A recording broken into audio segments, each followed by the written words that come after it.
Daddy's Little Girl. I asked you guys this when I interviewed you on the radio at our concert last summer, but I'm going to ask you again for the audience here.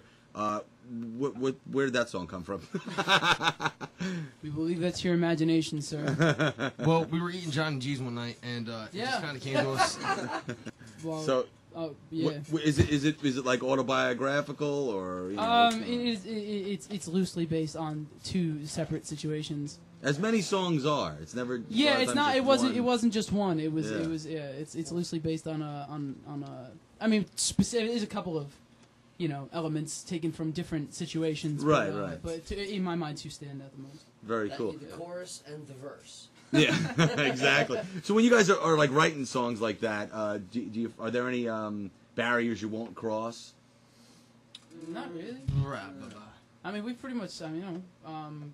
I personally, I like to do a few more things that are a little bit more risque. Yeah, I mean, it's probably not even the right word. It's probably just more difficult to get everyone to agree with, and that kind of, like politics, religion, that kind of thing. Like, that was something I did a lot in hip hop, big time. As most of my lyrical content was that kind of thing. But for the purpose of this, I mean, half the point of this band is for fun. You know what I mean? Like, is to have we want everyone to have fun. Yeah, have a good time. Don't get me wrong. There's a lot of serious stuff that goes on. You like to sing about life and the things that happen, and all the little bits and pieces that make up every day that you go through.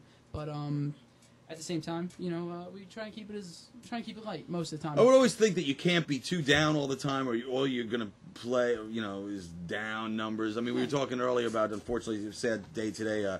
The singer from Typo Negative, Peter Steele, passed away today, which is a big loss in the rock world.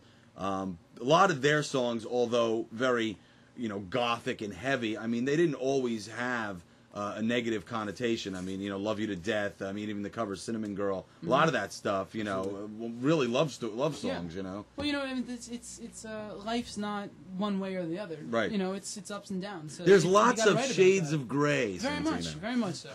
Very cool. So. Again, the number 732-506-9311. Call in and chat with Scarlett Carson. We'll take another quick break. When we come back, we're going to do 2 numbers back to back. You guys think you can handle that? Nope. And then, and then we've got some more questions for the guys, and we'll run down what's going to be going on moving forward after their big shows in Papa Roach and the break in the next few months, because I think big things on the horizon for Scarlett Carson. So call in 732-506-9311, and we'll be back on the jam session after this.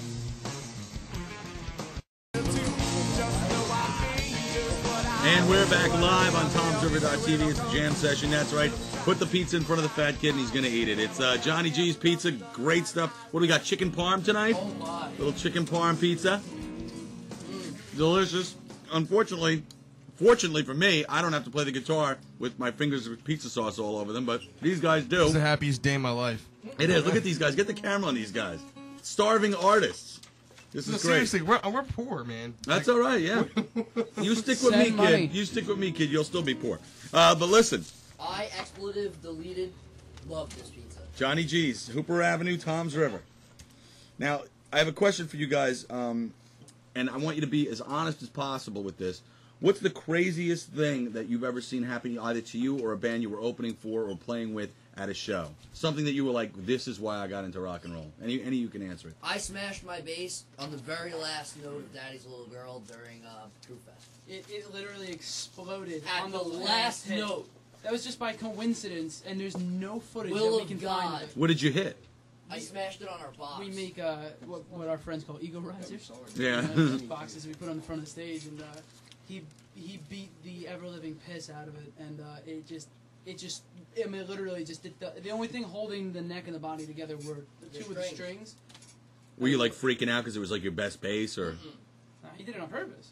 Oh, okay. I thought you like, oops, you know. When he turned around, it was just like, I mean, like. So you did a Townsend on it, basically. Yeah, but I mean, it was the timing of the break that just, you couldn't have planned that, you know what I mean? It's not like it was a breakaway neck on it or something. it was cool though, and then I've had possibly the world's largest bra thrown directly at me.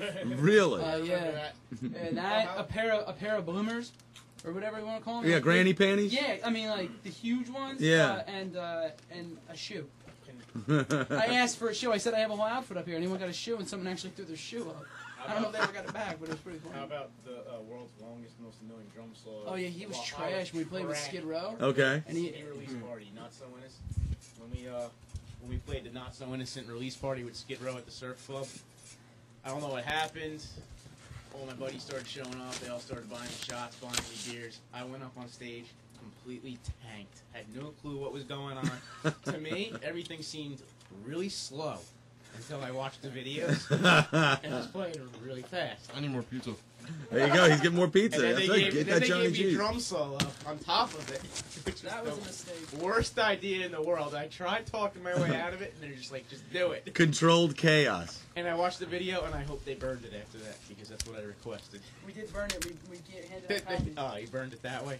Darn. Now, when you guys are going to be playing with Papa Roach this Sunday night at the Starland, and obviously you've played with Skid Row before, you played, you know, with Saving Abel and some of the other bands, obviously Crewfest, but Crewfest a little bit different monster because it was such a big Yeah, show. I mean, really who we played with that show was really who we played with that show was like, you know, Cabo, Rev Theory, was it 16 Second Stare and Sham? Right, Yeah. and, Shram. yeah. 15 seconds down. 16, so I said. I just gotta say that Rev Theory. Those are the bands we Cabo really- yeah. awesome. Yeah, Yeah, those they are great guys. Cavo's a good bunch of guys. They're coming to town in Starland in June. And of the course, 19th, I think. yeah, Rev Theory, they got a new album coming out. Great bands. And, you know, obviously started out like you guys, you know, doing their thing and then got signed. So, but my question is, when you play with these bands and they're the headliners, say like Pop Roach, do you find that they're like, you know, easily accessible Or and stuff like that? egotistical. No, egotistical they could be, but We got Santino. No, you know, hard worker right here. Santino's a hard yeah, worker. absolutely. Honestly, I really don't. Everybody's been cool. Every band we play with. So you get to meet them all the time usually. think- We didn't really talk to the guys from Saving Abel at all when we played with them. I saw the singer upstairs in the backstage area. We literally said hi. That was the only interaction I had with him the entire night. Right. And the guys from Red too. Like the singer, I know tries to save his voice a lot. And Sure. I don't blame him. He's got killer pipes. That guy. Yeah, the redheaded guy. Yeah. Johnny Pool were totally cool dudes. Yeah, they totally were. cool. Yeah. We actually went on the bus and drank a little bit with CJ and all. And Rev Theory, Rich and his family came out. They brought Food. yo, dude, tons of it. I mean, it was like a catering. Yeah, they're Jersey. They're Jersey. Oh yeah. Yeah. Oh, drunk. We were Crewfest. so drunk. We were all lit. And just these handed us Italians are plates looking of at us like, pasta. what are these white boys doing? What is? And we're just meeting. Which is strange because usually Italians are white as well. Yeah.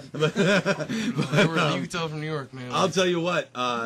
Usually, when I deal with bands, a lot of times they're cool. You know, hey, the radio station, thanks for supporting us. But a lot of times, you know, sometimes there's bands like you said that don't really want to be bothered. It's not necessarily they're jerks. Yeah. Maybe they're just in their own head and stuff. But I always just wanted that from a band perspective, like yourselves. You know, up and coming band. What they think if you give you any pointers, just chat with you, maybe have a beer with you or anything like that. I mean, no, not really. The only guy I can think of that outside of like Crewfest and stuff, because I mean, at the festivals, you're backstage with guys for an entire day. I mean, if you don't at least talk to each other at one point or another, then it's like you're avoiding. Yeah, you know what I mean? yeah. But like we played Bamboozle last year. We talked to the guys from the Horror Pops because they had this monstrous tour bus. I mean, huge.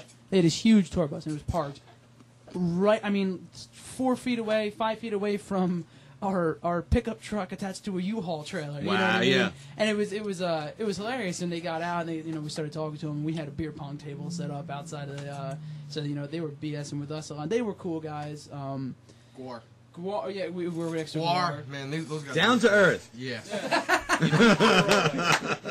But If you don't know Stage Guar, Google them and look at some photos and videos. Yeah. But good guys, and you know what? They had a day in a street named after them in their hometown, Did they? in Virginia. Nice. Yeah. So. And then I'm trying to think who else. I don't want to forget anybody else. I would think their show's illegal in Virginia. Hey, you never know, man. Maybe one day there'll be Scarlet Carson Day in Tom's River. We talk. That's the plan. I want the key to We the talk- Change Route I wanted 37. Seaside, too. Dirty Jersey rock. They've changed it like 3 times already. What was it Locust and then Little League Champion Boulevard and Route 37 and Something along those now it's gonna be lines. Scarlet Carson Avenue. Scarlet. Fantastic. Regardless of all these Scarlet, shows, man, when it comes showtime, whatever, it's usually out by the merch table, hanging out with, everybody comes up and wants to buy a T-shirt, autograph, whatever it is, you know what I mean? So And that's what you guys are that's doing the too, most right? important thing, man, is Yeah. Fan interacting. interaction, man.